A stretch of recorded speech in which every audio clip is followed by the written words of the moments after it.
ఈరోజు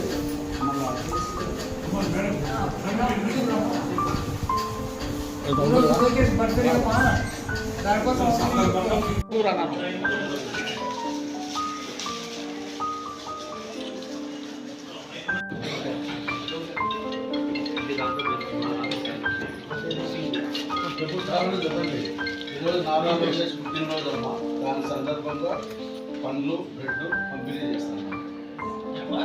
నేను అలాంటి నీ బాబు పుట్టింది ఈరోజు లోకేష్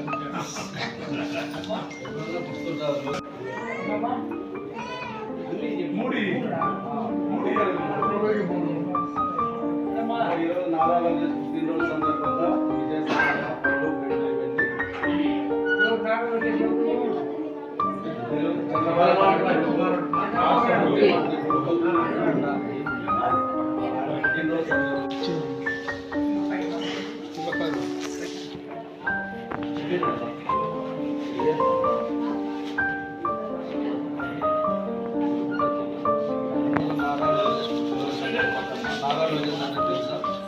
బ్రెడ్ ముఖ్యమంత్రి కొడుకు చంద్రబాబు నాయుడు విద్యాశాఖ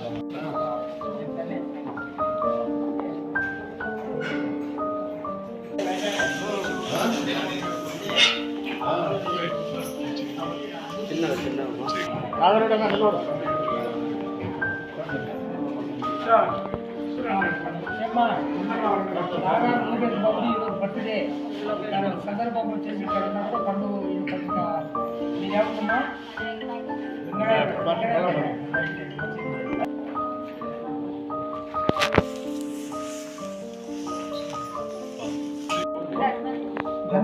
నారా లోకేష్ బర్త్డే సందర్భంగా ఇది మీకు ఉపయోగపడేది ఆరోగ్యంగా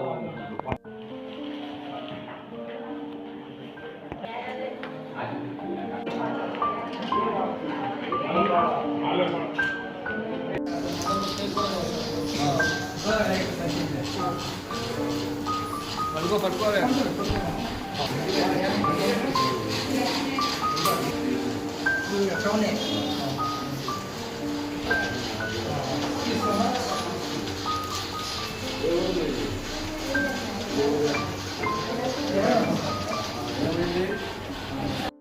ఈరోజు నారా లోకేష్ గారి జన్మదినం సందర్భంగా ఆయన 43వ పుట్టినరోజు. ఈరోజు ప్రొద్దుటూరులో పలు సేవా కార్యక్రమాలన్నీ ఆయన పుట్టినరోజు సందర్భంగా చాలా చేసినాం. ప్రొద్దుటూరులో కామిశెట్టి డిగ్రీ కళాశాలలో రక్తదాన శిబిరము, నంద్యాల వరదరాజుల రెడ్డి గారు అలాగే ఆయన తనయుడు కొండారెడ్డి గారి ఆధ్వర్యంలో ఈరోజు రక్తదాన శిబిరం జరిగింది. దాదాపు ఒక 300 మంది రక్తదాన శిబిరంలో పాల్గొని రక్తదానం ప్రతి ఒక్కరూ నారా లోకేష్ ఇవ్వాలనే ఉద్దేశంతో చాలా విరివిగా పాల్గొని 300 మంది రక్తదాన శిబిరం పాల్గొని జయప్రదం చేసినారు.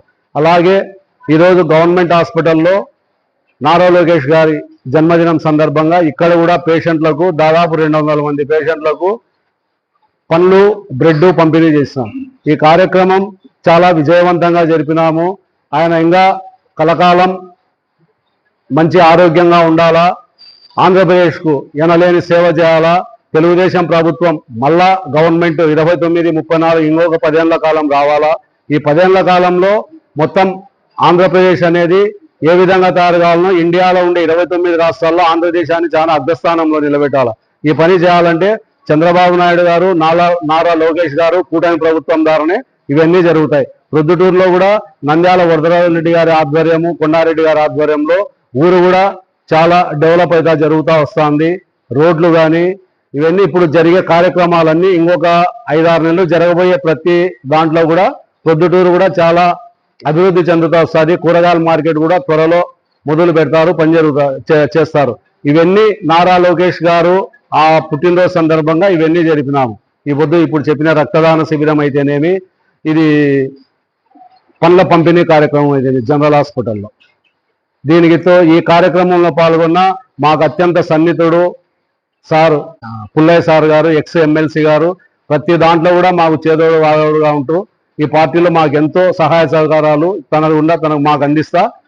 ప్రతి సేవా కార్యక్రమంలో తను రాజగోపాల్ మేము వెనకుండి చేస్తాం, మీరు చేస్తూ ఉండండి అని ప్రతి దాంట్లో కూడా ఆయన తోడ్పాటు మాకు విరివిగా ఉంటుంది. ఈరోజు ఈ కార్యక్రమంలో పాల్గొన్నవారు ఆసం రఘురామరెడ్డి, నంద్యాల రాఘవరెడ్డి గారు, ఇంకా మా మిత్రులు మూడబోయిన సీను, శెట్టి శివ, మహేష్, యేసునాథ్ రెడ్డి, హరి, వీళ్ళందరూ కూడా నాకు ప్రతి కార్యక్రమంలో నాకు తోడ్పాటుగా ఉంటారు. వీళ్ళందరూ నాకు విరివిగా పాల్గొని ప్రతి కార్యక్రమం కూడా నాకు జయప్రదం చేస్తూ వస్తారు. వీళ్ళందరూ నాకు నంద్యాల వరదరాజుల రెడ్డి గారు ఈ అవకాశం కల్పించినందుకు చాలా సంతోషం.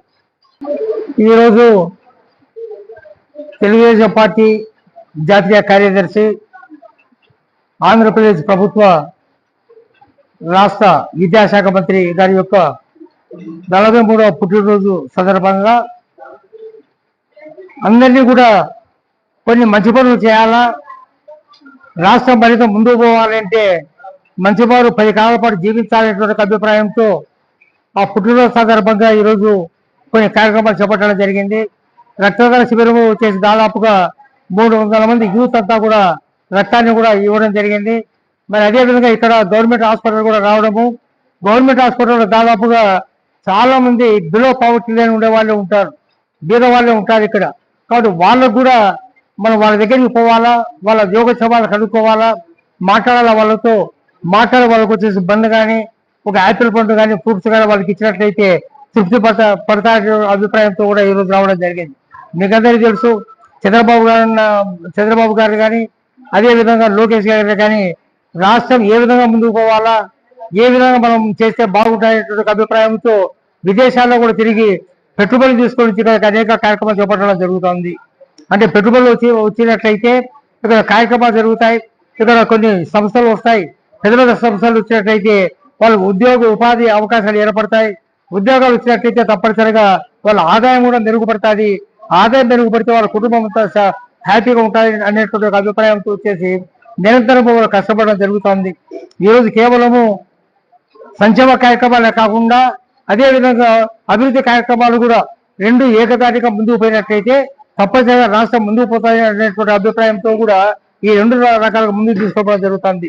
ఏది ఏమైనా కూడా చంద్రబాబు తర్వాత లోకేష్ గారే కాబోయేటువంటి మనకు ముఖ్యమంత్రి గారు కాబట్టి అతని ఆరోగ్యం కూడా బాగుండాలా, అతను మరింత రాష్ట్రానికి సర్వీస్ అందించాలా, అదేవిధంగా తెలుగుదేశం పార్టీకి కూటమి ప్రభుత్వాలు కూడా సర్వీస్ ఇవ్వాలనేటువంటి అభిప్రాయంతో ఆయన బాగుండాలని చెప్పి ఆరోగ్యంతో బాగుండాలని చెప్పేసి ఆ దేవుని ప్రార్థిస్తాను.